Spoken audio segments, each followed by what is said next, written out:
मेरी भविष्यवाणियों की पुस्तक में से आज के वचन को पढ़ते हैं।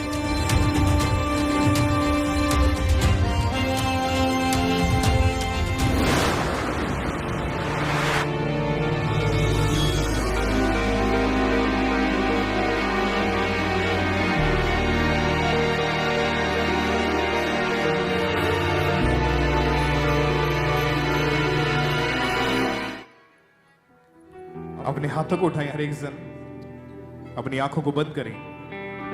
जितने भी जन यहाँ पे मौजूद है ब्रांचेस में, अपने हाथों को उठा के अपनी आंखों को बंद करके कहें, सर्वशक्तिमान परमेश्वर, सर्वशक्तिमान परमेश्वर, आपकी हजूरी में मैं अपने आत्मिक कानों को खोलता हूँ। मैं अपने आत्मिक कानों को आपके खोलता हूँ। वचनों को सुनने के लिए, आपके वचनों को सुनने आवाज के लिए, को सुनने के लिए, आपकी आवाज को सुनने के लिए, परमेश्वर जो कुछ मैं आज सुनूं, जो कुछ मैं आज में सुनूं, जो मेरे अंदर आज बोया जाए, जो मेरे अंदर आज वो बोया 100 गुना फल को लेकर वो आए। 100 गुना फल को मेरे लेकर आत्मिक कान मेरे आत्मिक आज ओपन हो जाए। आज ओपन हो प्रभु जाए। यीशु मसीह के सामर्थी नाम में मांगते हैं, आमीन।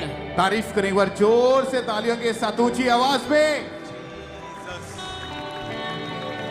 आप जानते हैं कि मेरी भविष्यवाणी की पुस्तक जो परमेश्वर के दास, परमेश्वर की दासी के द्वारा लिखी जाती है, जिसमें परमेश्वर के वर्ड को आप सुनते हैं। तो आज का जब वचन सुनोगे, जिसका टॉपिक है अब्राहम की आशीष का गुप्त भेद। इब्रानियों 11 अध्याय उसकी 10 आयत में लिखा है, क्योंकि वह उस स्थिर नींव वाले नगर की बाट जोता था जिसका रचने वाला और बनाने वाला परमेश्वर है। परमेश्वर के दास आज के वचन के द्वारा हमसे बात करें। वो कहते हैं, मेरे प्रियो, बाइबल बताती है कि जब अब्राहम की जिंदगी में 25 साल तक आशीष नहीं आई, तब भी वह परमेश्वर में बना रहा। क्या ऐसा विश्वासी आज हमें मिल सकता है जो कहे कि मैं चर्च में इस काम के लिए आया था और 25 साल हो गए, मेरा वो काम तो नहीं हुआ, पर परमेश्वर ने मुझे बहुत बरकत दी है, मैं अभी भी चर्च में आता हूं। याद रखें, जब परमेश्वर ने अब्राहम को देखा तो वो आशीष के पीछे नहीं था, बल्कि परमेश्वर के पीछे था। क्यों? उसका एक कारण था कि अब्राहम का ध्यान आत्मिक हो गया था, क्योंकि वह उस स्थिर नींव वाले नगर की बाट जोता था जिसका रचने वाला और बनाने वाला केवल परमेश्वर है। यानी अब्राहम स्वर्गीय जीवन की बाट जोता था कि ठीक है, अगर मुझे बच्चा नहीं मिला तो कोई बात नहीं। वो ये बात जानता था कि अगर मैं प्रभु से दूर होकर वापस अपने देश चला जाऊं तो मैं स्वर्ग का अधिकारी नहीं बन पाऊंगा, क्योंकि स्वर्ग का रास्ता सिर्फ प्रभु यीशु मसीह ही है। उसके बिना कोई पिता के पास नहीं पहुंच सकता।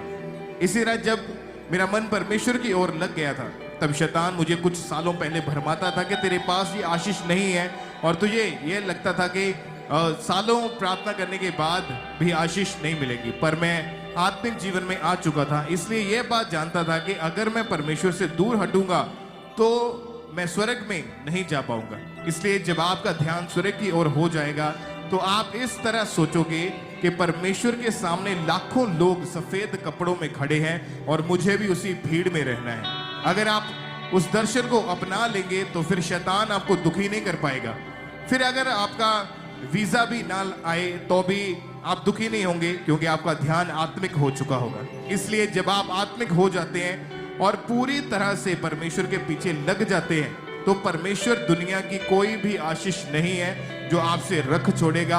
आपको वो हर आशीष देगा। सब कहे आमीन। इसलिए अगर आज आप इस बात को समझ जाएं कि मुझे आत्मिक होना है, चाहे आशीष धीरे मिले या ना भी मिले, मुझे अपनी आत्मिक जिंदगी के साथ कोई समझौता नहीं करना है, तब आप जैसे हैं वैसे नहीं रहेंगे। आप अब्राहम की तरह आशीषित और महान होंगे यीशु मसीह के नाम में। आमीन। अपने हाथों को उठाएं कि सर्वशक्तिमान परमेश्वर, शक्तिमान परमेश्वर, मेरा ध्यान जिस तरह अब्राहम का स्वर्गीय दर्शन की ओर लगा रहा, स्वर्गीय दर्शन का मेरा भी लगा रहे। परमेश्वर आज मैं तैयार हूँ आपकी वर्शिप करने के लिए, आपके वचनों को सुनने के लिए।